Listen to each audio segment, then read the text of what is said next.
Peace be with you. Friends, we continue this wonderful journey through the Acts of the Apostles during this Easter season. And the reading for today, the first reading, is from the 6th chapter of Acts, and it has to do with the choosing of the first deacons. And I've preached on that actually many times. But I want to focus on something different today from this passage. And it's a little line that's a bit of a throwaway line, but I think is enormously important. So they talk about the preaching of the gospel, the spreading of the word. And then it says, the number of the disciples in Jerusalem increased greatly. Even a large group of priests were becoming obedient to the faith. Now, as I say, we might just, pass over that line, but I think for people in the first century, especially in a Jewish audience, that would have been a very interesting line. Now, how come? Well, priests were so important in Jewish religious life. Go back to the Old Testament now. There's a lot of talk about priesthood. Priests are people who perform sacrifices, who thereby affect a union between divinity and humanity. Even a figure, go back to Noah, a figure like Abraham, Moses, they're all priestly figures. But they really come into their own during the time of the Solomonic temple. So Solomon builds the great temple in Jerusalem, and it's attended to by scribes indeed, but also by priests. That's to say, men who perform the animal sacrifices or grain sacrifices by which the people were reconciled unto God. The priestly group comes from the tribe of Levi, and they are essential to Jewish religious life.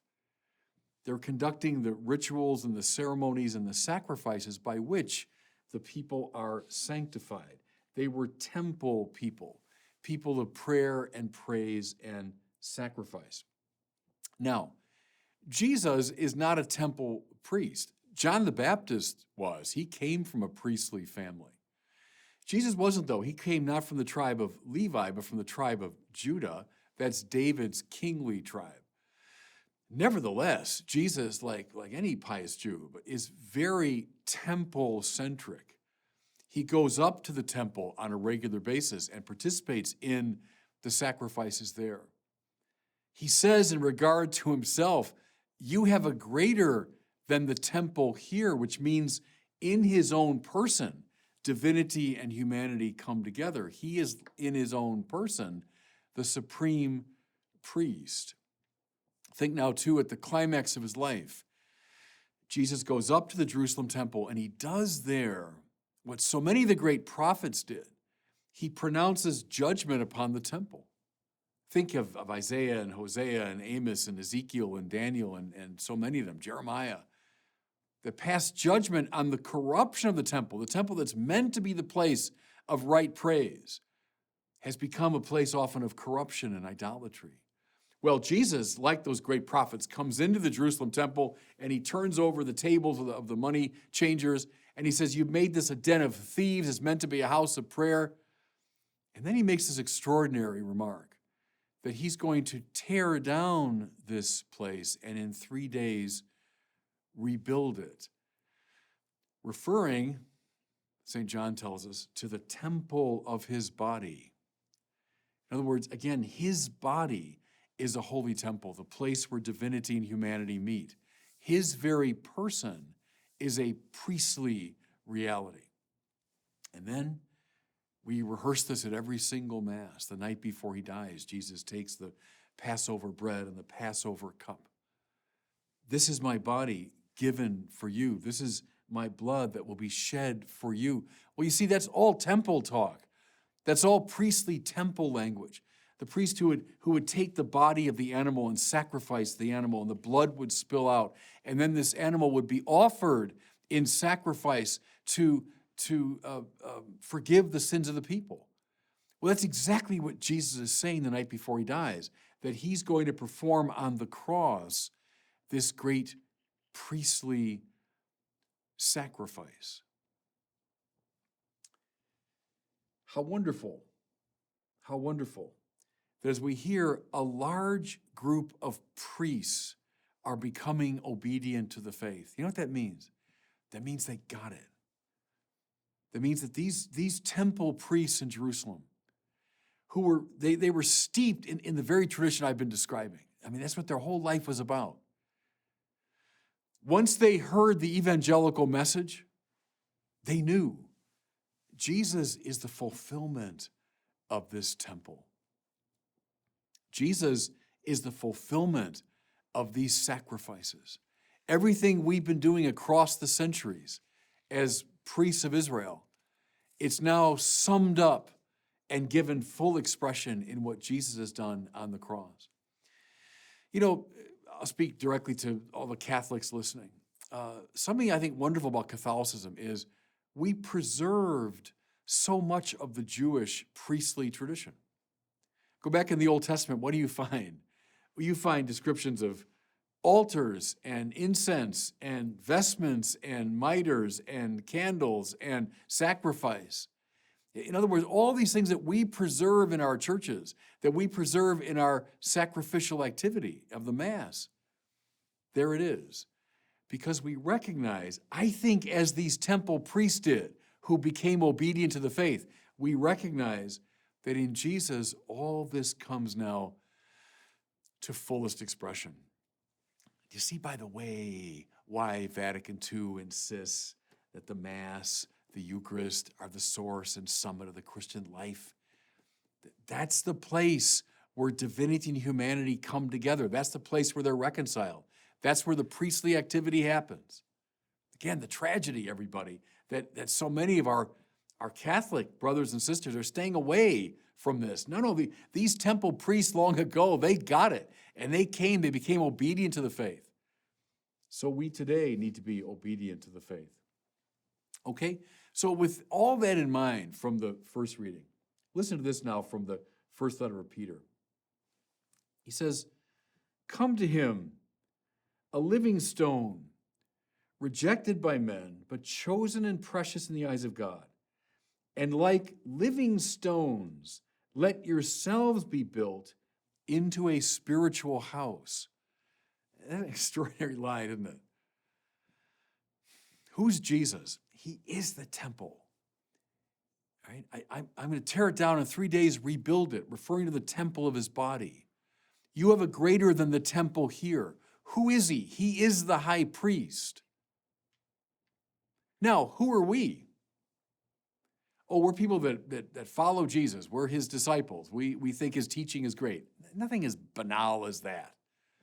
No, listen to Peter. We are like living stones built into a spiritual house. See, we're members of his mystical body. Shift the metaphor a little bit. We're the living stones that make up the temple that he is. That's what's happening, by the way, every time we go to Mass. We're not just people like watching a concert. I'm going to show up and sit in my chair and watch what's going on up there. No. You're participating in the mystical body. You are a living stone making up the temple. You are a priest, right? Everyone listen to me baptized. You are priest, prophet, and king. And when you come to Mass, you're exercising your priestly responsibility, your priestly dignity. So to this point, listen as we go on in 2 Peter. You must become a holy priesthood to offer spiritual sacrifices acceptable to God through Jesus Christ.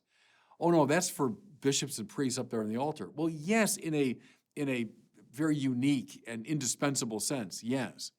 But everybody that attends Mass is exercising his or her priesthood. As you join your prayers to those of the priest, you join your sacrifices to that of Christ, you're a priest in this temple. Long ago, many temple priests got it, and they became obedient to the faith. You're their spiritual descendants. And listen now as he goes on. Therefore, I'm quoting, you're a chosen race, a royal priesthood, a holy nation, a people set apart. How wonderful, by the way, royal priesthood. That means you're king and you're priest. Well, that's David, right? The Mashiach, the anointed one. David was king, certainly. But also as he dances before the Ark of the Covenant, that's a liturgical act. He's also priest. Well, every one of you baptized, every one of you, exercising your privilege at Mass, you're operating as both priest and king. I've said it many times before, Vatican II says it. It's by our right praise that we set the world aright. Yeah, you worship the wrong thing. You worship pleasure or money or power or honor. You're going to make the world a worse place, right? You make these values highest, you will make the world a worse place. But when you worship God, that's a priestly task, right? You're in the temple. You're a priest offering praise in the right direction. You will radiate outward to the improvement of the world. That's essential. Now, I've been doing reading 1, reading 2, just a word about the gospel, because it too is at least indirectly about the priesthood. All of it, I think, is summed up in this gospel from John today. Jesus presents himself to his disciples as the perfect priest. Now, why? He's the mediator between God and humanity. Now, how do we know that? Well, listen to what he says. When he's asked, Lord, show us the way to the Father. What is this way to the Father? What does Jesus say? I am the way, the truth, and the life. Here's Thomas Aquinas' commentary on that. In his divinity, he's truth and life. Right? What are the things that we want? Well, we want fullness of truth. That's God. We want fullness of life. That's God. So Jesus is saying, I'm it. I'm the truth and the life. I'm the goal of all your searching. But, Aquinas says, in his humanity, he's the way. So how do we get to the truth and life? Well, we look at and we imitate and we enter into his humanity.